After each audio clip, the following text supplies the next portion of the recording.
कहानी सुजान भगत, मुंशी प्रेमचंद। नमस्कार दोस्तों, मैं हूं अभिषेक और आज मैं आपको सुनाने जा रहा हूं मुंशी प्रेमचंद की लिखी एक अद्भुत कहानी, सुजान भगत। यह सिर्फ एक कहानी नहीं, बल्कि ईमानदारी, मेहनत और इज्जत वापस पाने की मिसाल है। कहानी की शुरुआत। सुजान भगत एक ईमानदार, सीधा सादा और दयालु किसान था। उसकी पत्नी का नाम था बुलाकी और दो बेटे, बड़ा बेटा बोला और छोटा बेटा शंकर। सुजान दिन रात खेतों में काम करता, चाहे सर्दी हो, गर्मी हो या बारिश। वो मेहनत करना कभी नहीं छोड़ता।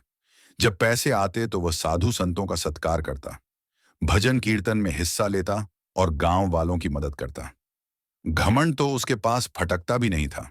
हालात का बदलना, लेकिन वक्त के साथ उम्र बढ़ी और खेत में काम करना उसके लिए मुश्किल हो गया। धीरे धीरे घर की बागडोर उसकी पत्नी और बेटों के हाथ में चली गई। अब उसके पास बस नाम का सम्मान बचा था। एक दिन एक भिखारी दरवाजे पर आया।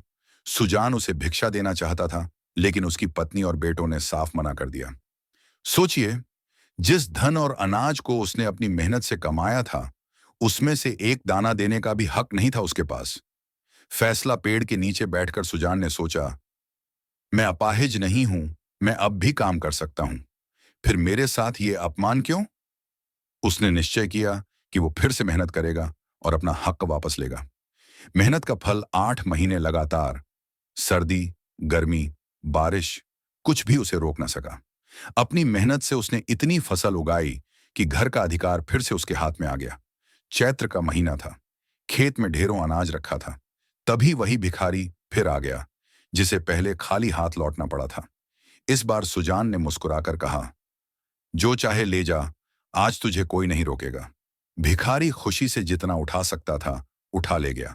सुजान के चेहरे पर संतोष था और उसका बेटा बोला, चुपचाप सिर झुकाए खड़ा था, क्योंकि उसने अपने बुजुर्ग पिता के सामने हार मान ली थी।